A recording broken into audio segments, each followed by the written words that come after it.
सोचिए, आप अपने बेटे को पढ़ाते हैं, लिखाते हैं और उसको काबिल बनाते हैं, बचपन से उसको पालते हैं, उसके लिए बड़े बड़े सपने देखते हैं, फिर एक दिन उसकी शादी कर देते हैं।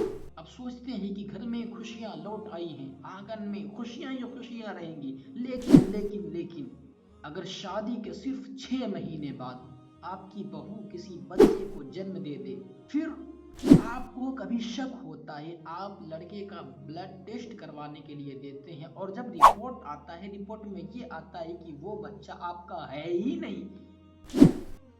आपका रिएक्शन उस वक्त क्या होगा? जी हाँ, आज की कहानी उत्तर प्रदेश की एक छोटे से शहर की है और सच्ची घटना है। ये मेरे दोस्त ने मेरे को ये मैसेज दिया और ये सच में उसके कुछ खास लोगों की ये बात है।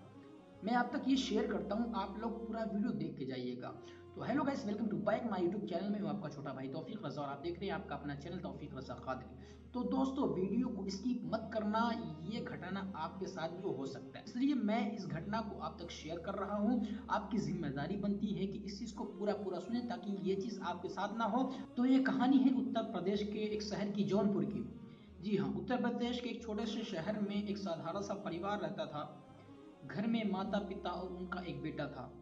माता पिता ने गरीबी में भी अपने बेटे की पढ़ाई में कोई कमी नहीं छोड़ी। दिन में मजदूरी, रात में चिंता, लेकिन उनके दिल में बस एक ही सपना था कि उनका बेटा बड़ा होकर उनका सहारा बनेगा। बेटा भी अपने माता पिता से खूब प्यार करता था। धीरे धीरे समय बीतता गया और बेटा जवान हो गया। शादी का फैसला आया।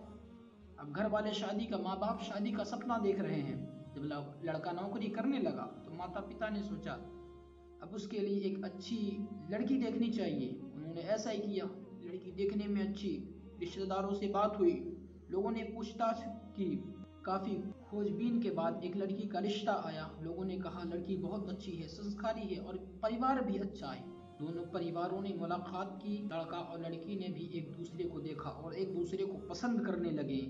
अभी ट्विस्ट आगे है, वीडियो को पूरा देख के जाना। और आखिरकार दोनों में शादी तय हो गई। घर में खुशियों का माहौल था। फिर एक दिन ऐसा होता है कि घर में शादी होती है। शादी का दिन आया, घर में रोशनी थी, रिश्तेदार थे, खुशियां थी, माता पिता की आंखों में आंसू थे। लेकिन वो खुशी हमेशा के लिए नहीं थे।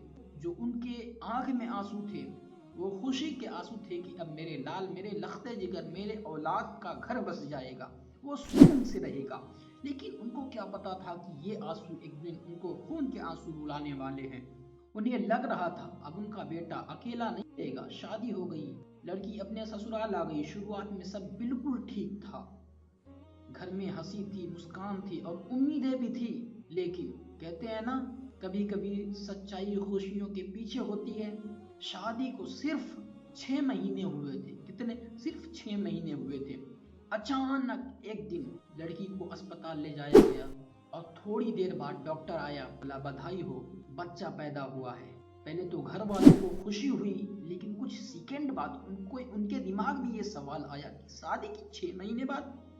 अक्सर 9 महीने बाद बच्चे होते हैं, लेकिन सिर्फ 6 महीने बाद घर वालों को शक हुआ। यही से कहानी में एक खतरनाक मोड़ ले लिया। लड़के के परिवार के मन में शक पैदा हो गया। उन्होंने लड़की से पूछा, लेकिन लड़की ने कहा सब ठीक है। लड़की के घर वालों ने भी यही कहा कि कोई समस्या नहीं है। लेकिन लड़के के परिवार को यह बात समझ नहीं आ रही थी कि ये चीज हमको हजम नहीं हो रही है कि 6 महीने बाद बच्चा पैदा हो रहा है। उन्होंने लड़के का टेस्ट करवाया और ये होता है कि जब लड़के बच्चे पहले पैदा हो जाते हैं तो उनमें कोई कमी, दिमागी या सब चीज़ की कमी होती है। उन्होंने टेस्ट करवाया, सब चीज़ ठीक ठाक है। फिर उनको शक पैदा हुआ। उनके मन में ये सवाल था कि सच्चाई क्या है? जब लड़का भी सही है, बच्चा भी सही है, तो सच्चाई क्या है? आखिरकार लड़के के परिवार ने फैसला लिया। उन्होंने कहा कि बच्चे का ब्लड टेस्ट करवाया जाएगा। पहले लड़की के घर वालों ने मना किया। बहुत दबाव के बाद टेस्ट कराया गया। रिपोर्ट आने के कुछ दिन लगे और वो दिन उस परिवार की जिंदगी बदल दिया। रिपोर्ट आई तो लड़के और लड़के के परिवार के पैरों तले जमीन खिसक गई। रिपोर्ट में ये साफ साफ लिखा था कि बच्चा उस लड़के का नहीं है, यानी कि बच्चा किसी और का है। उसके बाद लड़की ने सारी सच्चाई कबूल की। उसने बताया कि शादी से पहले उसका किसी और लड़के के साथ संबंध था और वही बच्चा उसके पेट में था। जब लड़के के परिवार ने कहा कि वे इस रिश्ते को आगे नहीं बढ़ाना चाहते, अब यहीं से डिवोर्स यानी कि तलाक दे देना चाहते हैं, लेकिन लड़की के घर वालों ने कहा अगर रिश्ता खत्म करना है तो 50 लाख रुपए देने पड़ेंगे।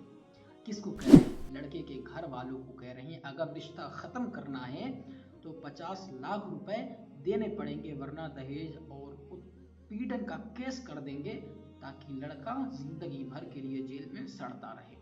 अब लड़के का परिवार एक बहुत बड़ी मुसीबत में फंस चुका है। एक तरफ सच्चाई थी, समाज की बदनामी और लंबी कोर्ट की लड़ाई, आखिरकार बताया जाता है कि उस मामले में लड़के के परिवार ने पैसे दे दिए। अब सवाल ये उठता है, क्या कानून का गलत इस्तेमाल किया जाएगा? क्या कानून का हमारे देश में उल्लंघन किया जाएगा? क्या सारा कानून सिर्फ लड़कियों के लिए ही है, लड़कों के लिए कोई कानून नहीं है? लेकिन इस कहानी से एक बड़ा सवाल उठता है, अगर किसी के साथ ऐसा हो तो इंसाफ कैसे मिलेगा? और क्या समाज को इस बारे में लेकर किसी सोच की जरूरत नहीं? आप इस पूरे मामले में किस तरीके से देखते हैं, इस मामले को किस तरीके से देखते हैं, आप कमेंट बॉक्स में ज़रूर बताइए। मिलते हैं किसी नेक्स्ट वीडियो में। हाँ, अगर आपका कोई मसला है, अगर आप कुछ बताना चाहते हैं तो कमेंट बॉक्स में हमसे कांटेक्ट ज़रूर कर सकते हैं। और ये थी हमारी वो वीडियो जो मेरे दोस्त ने मुझको भेजा था और कहा था कि इस वीडियो को आप शेयर ज़रूर करिएगा और आवाम का जो राय है उसको ज़रूर लीजिएगा कि आखिर ये जो कहानी है इसको आगे ले जाया जाए कोर्ट तक या पुलिस तक, कानून तक ले जाया जाए, या इस केस को यहीं पे पैसे देकर लड़की वालों को बंद कर दिया जाए। आपका इस पर क्या राय है आप कमेंट बॉक्स में ज़रूर बताइएगा। और मिलते हैं किसी और नेक्स्ट वीडियो में, तब तक के लिए जय हिंद एंड खुदा हाफिज़।